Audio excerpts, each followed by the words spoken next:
Welcome back, everybody. This is the Sports File, a 35-year reboot. This is episode number 20, the Big 2-0. On today's episode, we're going to be talking about the Denver Broncos, recapping the last couple weeks here, specifically Bo Nix and his kind of ascension into actually becoming a contender for Offensive Rookie of the Year. We'll briefly recap the election results of what happened Trump versus Harris. And then we will talk about Corsica Wine Bar that my wife and I had the opportunity to visit. First up, the Denver Broncos. Well, Bo Nix. These last 3 games that he's been playing, he's been on a roll. He's been playing really, really well. And when we look at his stats, it's really, really great to see. So I'm up on StatMuse, so StatMuse.com. Gives you all sorts of statistics that you can kind of really break down. Like this, I just pulled, give me Bo Nix's last 5 games, right? He's averaging about 238 yards passing, right? His last kind of, not the great, I mean, it was fine, but not as great as was back on October 17th versus Saints. He threw for 164 yards. Since then, versus Carolina, 284 yards. Versus Baltimore, 223 yards. Versus Kansas City, 215 yards. And then versus the Atlanta Falcons last week's game, 307 yards, which has been his best game as a pro by far. If we start looking at his TDs, if we quickly add up where he's been over the last 5 games, he's up to 9 touchdowns and only 1 interception. So just really, really starting to take off. Last week's game was amazing versus Atlanta. Over 300 yards passing, 4 touchdowns, 0 interceptions, a rating of 145. He very well could be the NFL Player of the Week coming out of this. Pass percentage was 84.8%. He threw completions 28 with 33 attempts. Just an incredible game by Bo Nix. And really, he played incredible versus Kansas City as well. I think what was great to see coming out of the Kansas City game was, I mean, they should have won that game if it wasn't for the blocked field goal, but he drove down to get them in a position to win. He did everything there is, and the maturity on this kid and kind of his ascension. If you remember when we talked about it a few weeks ago, really earlier on in the year, the start of the season, hard to believe that we're already in, I think, week 9 right now? What are we? We are in week, sorry about this on the fly, flipping around. We are in week 12 coming up. Broncos are sitting at 6-5 right now.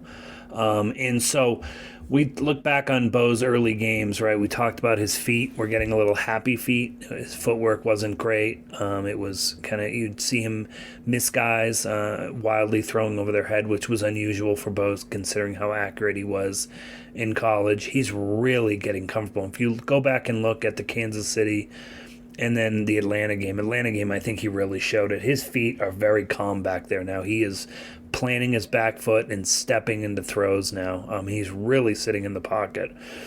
I love to see the creativity that we're getting out of Sean Payton as well. It was great to see Mims Jr., the wide receiver, get involved, doing a lot of more motioning with him getting balls out of the backfield, acting as kind of like a running back, moving around. You know, Bo can still use his feet, but man, he made some throws that were absolutely incredible. He threw an absolute dime to Vele down the middle, about 36-yard, I think it was 36-yard gain, 34 or 36-yard gain, an absolute strike down the middle there. And he's been looking just fantastic. We start thinking about where he is in this Rookie of the Year competition, right? I look at the big 1, 2, 3, 4 quarterbacks. I'm not going to count Penix because he's sitting behind Kirk Cousins right now. And Kurt, if you're up to, he's not having the greatest year. He's up to 11 interceptions. So you wonder if Atlanta keeps faltering, and we start going to see more of Michael Penix here. But Caleb Williams, the number 1 overall draft pick, he's in a tough situation. You got to wonder, is he? I think he is a good quarterback, but you want to land with an offensive oriented head coach, right? Caleb's with a defensive-minded head coach. They've just fired their OC last week or 2 weeks ago. and he's sort of he does not look comfortable there at all. And you really think he has all the talent in the world, it's just not showing up. He's at about 2,000 yards passing on the year, 9 touchdowns, 5 interceptions. I think Jaden Daniels by far has been, well, not by far, Jaden Daniels has been playing really, really well. 3 weeks ago, I would have said he is the rookie of the year. He's the best quarterback taken. He's at, 2,300 yards passing, just over that. 10 touchdowns, 3 interceptions. He's battling with some rib injuries, but definitely he's made Washington a much better team. He's been playing great. New England, they just switched over to Drake May, so it's early on. He's up to 9 touchdowns, 6 interceptions. New England, again, defensive-minded head coach. Probably not the best situation for Drake. Hopefully he can get some consistency, because I think that's key. And then we got Bo Nix here. Bo is ascending. You look at, if you were equate this to a stock, Bo is on the ascension. He is rising, and he's just leaps and bounds over where he was at the start of the year. Bo's got just shy of 2,300 yards passing. He is leading. He's at 65.5% completion rate, averaging 206.8 yards per game. And there's the stat that I love to see. 14 touchdowns to 6 interceptions. Now remember, the last 5 games he's only had 1. All right, so his first 6 games, it was a little messy. He had 5 interceptions. He's really calmed down, and Bo just continues to look good. Sean Payton, I listen to a lot of Colin Cowherd. That's kind of my guy, the Herd. You can listen to him on the radio. He also has a TV show. I record it, tend to watch it at night. He was friendly with Sean Payton when Sean Payton sat out a year and was working at Fox for the year.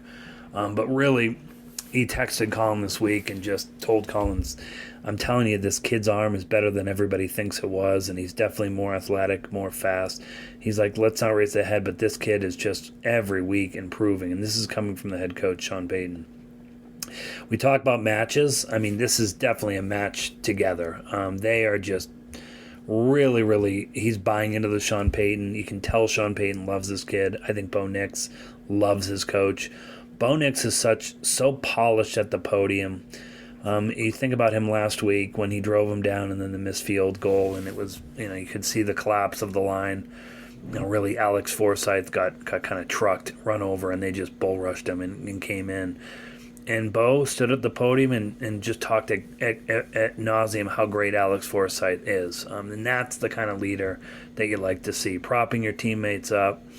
I think these players love the kid. I mean, he looks so loose out there now, too. Got a smile on his face. He's competitive, tough. I love watching the Broncos right now because they're a great watch. We look at their next few games here. They're 6-5. I think they're definitely in playoff contention. They got to get on a little bit of a roll. Their schedule is going to get a little challenging. They're at the Raiders next week on Sunday. I think that they can win that game. Then the Browns are in town. That's a W in my opinion.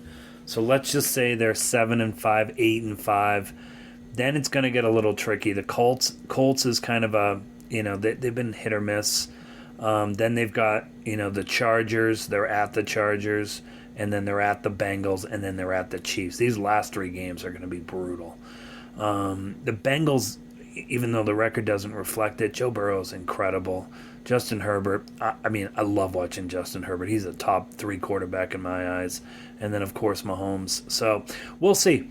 We'll see if they can actually get into the playoffs. But I think that they easily can get 8 or 9 wins on their schedule here. And then they'll be definitely in playoff contention. But it's great to see Bo Nix continuing week over week to improve by leaps and bounds. All right, topic number 2, the presidential election. Ooh, boy, did I have this prediction wrong. I was so convinced Kamala Harris was going to win. I bought into all of it, and I was wrong. I was really, really wrong. But anyways, he ended up winning. He has, as of today, this is the 19th of November, 312 electoral votes. He needed 270 to win. She only captured 226. He also captured the popular vote. He's up to 76.5 million votes, 50%. She's at 70, just shy of 74 million.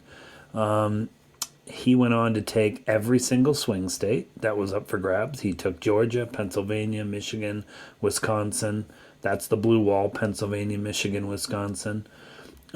He took Ohio, and then he also took Arizona and Nevada. She did not take a single swing state, not one. Sort of knew this election was over. I always watch CNN because I'm fairly obsessed with the great John King from Massachusetts, who goes to the board and looks at all the numbers, the analytical numbers of each county. He zooms in, he can compare it. He's whipping around on the board going back to 2020, 2016. He'll fly around and you can really get a sense. But when the first polls closed, I turned it on. It was, 5 o'clock our time, 7 p.m. So some of the first polls had closed on the East Coast. And they ran an exit poll. And it was basically, they opened their segment with Dana Bash. And Chris Wallace was there and one other person. Essentially, the host at that point, I think it was Aaron Burnett, read out the exit polls are in from the first polls that have closed, and essentially it was 74% of the American people that had voted in the early polls, the exit polls coming out of the East Coast. 74% were either angry at the economy or extremely disgruntled at the economy.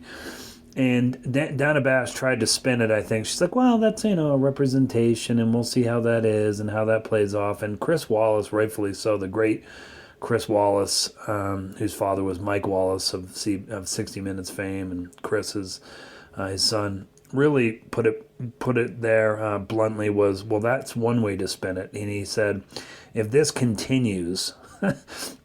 then Kamala Harris is in for a very rough night, and this thing is going to be over tonight. And boy, was it ever! I think I knew at that point she was in trouble, because I kept saying this. I sort of said this a while ago. James Carville, when Clinton was running, his presidential strategist back then, came out and said it's about the economy, stupid. And boy, was it ever about the economy!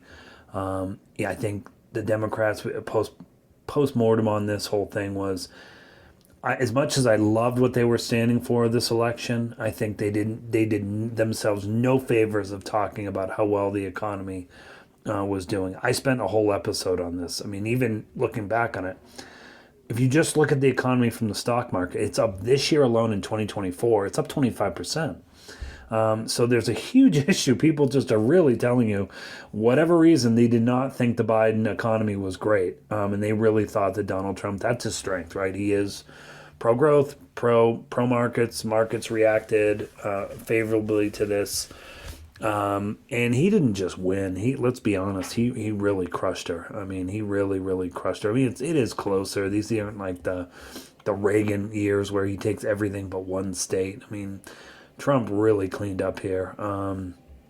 A couple different articles I was looking at, which was interesting, off of Al Jazeera, the AlJazeera.com.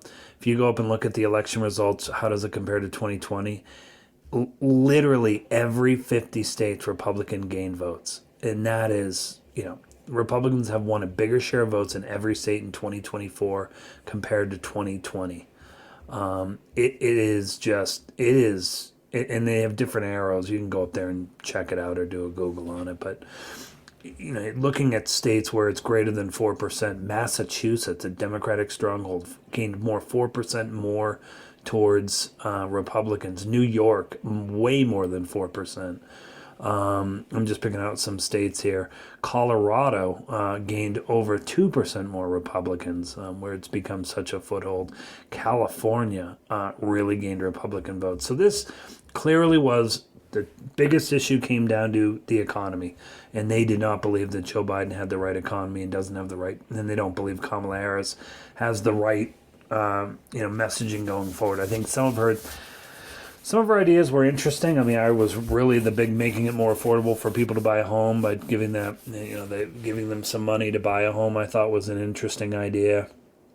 But one of her horrible ideas, was the taxing unrealized capital gains. So essentially, think about this: you invest In the stock market, it goes up, say, 10%. You've made 10%. She wanted to go after that 10%, even though you still own the stock. That's just not never going to fly. That's not a great idea at all. That's one way to push people out from the market. A lot of lessons learned, I think, here. I think the Democrats really need to come out and figure out what they are. It's clear the working class does not view that the Democratic Party is theirs. This has been a theme going back to 2016. That's a reason why Donald Trump got elected.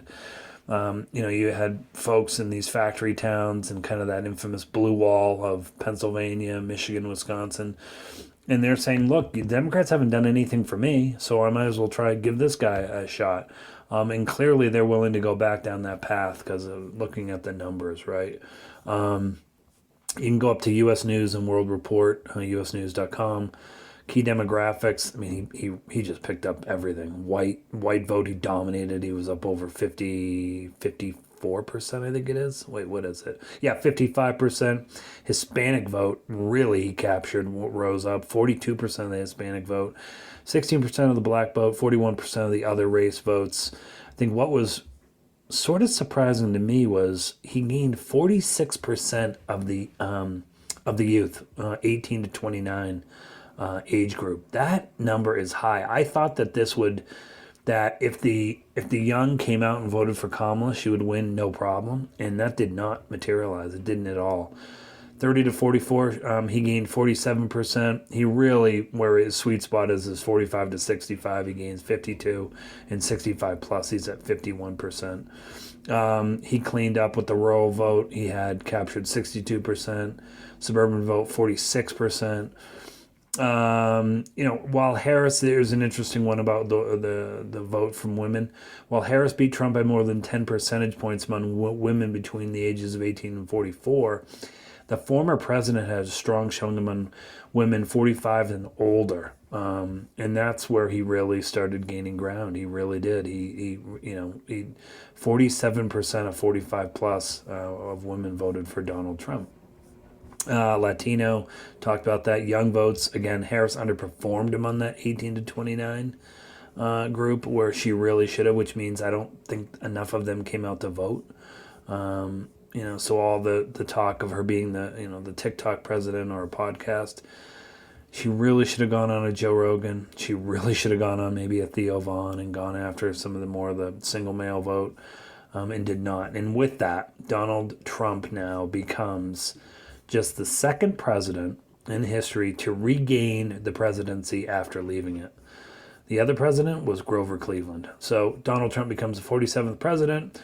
We'll see where it goes. Markets have reacted strongly to it. The markets are doing very, very well over the last couple weeks here. I think he got an initial pop here, but then it sort of mellowed out a little bit. But markets clearly view him, like I was saying earlier, pro-growth, pro markets here. If we look at, for example, the Dow right now, the performance over let's break it down to the last month. It's about flat. It's flat, but it's having an off day today too. But yeah, markets have reacted pretty well to him. I think who this benefits clearly is Tesla. Tesla stock absolutely has gone through the roof with Elon being at the helm, tied practically living out of Mar-a-Lago at this point. You look over the last month, the stock's up 56%. Tesla stock is just soaring again. So anyways, that's the presidential election. Donald Trump will be sworn in on January 20th. And this will be kind of the last time we talk about it because let's get back to the sports file. But anyways, that's it. Donald Trump, the 47th president of the United States. All right, topic number 3, Corsica Wine Bar in Denver, Colorado. Corsica is located at 2801 Walnut Street, so right in RiNo, right in the heart of RiNo there. Cool little concept there. So what they try to do is they're a small plate restaurant. They're inspired by the rustic coast of France, Italy, and the namesake Mediterranean island, which is located between the two of them, Corsica. I will say this. We went at 6:15 on a Saturday night, had reservations. They were running behind, waiting for people to leave. We had to wait about 15, 20 minutes to get a table. No big deal. absolutely packed, and the space is not small. It's a big, big space. I think they had three total sections. You walk in, they have like kind of the main area, then they have a room off to the side, off to the right there, then they have a room all the way out back. We sat in kind of that room sort of out back. There's actually two back rooms. We sat in the first back room that overlooked this beautiful open kitchen. Really had, I mean, great selection of wine. Obviously, they start you off with like a taster of their kind of wine their wine of the day. It was this Portuguese white wine just to get you going. Had a bunch of small plates. We had, what do we have here? We had, I'm trying to, as I look at their menu right now, we had the rigatoni bolognese. We tried the meatballs there. We did a kind of they had this bean dish that was absolutely delicious. It's sauteed in a lemon, chives, and olive oil. And then we did their bread, which came with like ricotta cheese on top of it as well. They call it their whipped ricotta toast. That had barberries, espelati, and honey on top of it. And then we shared, like I said, we had we had the bolognese, and then we had the meatballs as well. I tell you what, the restaurant was, like I said earlier, was hopping. It was packed. It was loud. It's not the best ambience, so if you're trying to have a conversation, it's not the greatest place. You really have to like speak up, and you're going to develop that typical hoarse or lose your voice from sort of getting over. But it's a great sign that how hopping it is. I've always said about Denver, downtown Denver, kind of dead at night. Where it's at is in the neighborhoods, and RiNo is really where it's at right now. Cool inside. You had young, you had middle-aged, you had older people in there. Great vibe, which I love. I love seeing kind of the mix of people. All sorts of things going on. There was a birthday party going on. There were people out for kind of a bridesmaid type deal. Then there was obviously me and my wife there. Really enjoyed it. I think we would go back midweek. When we were leaving, there were probably 25 people in line waiting for a table to get in. We left around, let's call it 7:30, 7:45. So really, really busy. Great little spot in RiNo. Definitely check it out if you get a chance. Good little selection. Their menu's pretty cool. They're very passionate about everything that they served, and we had a really nice time going there as well. All right, that's it for the Sports File, a 35-year reboot. Please like, subscribe, or leave me a comment wherever you listen to your podcast, and I'll talk to you next week.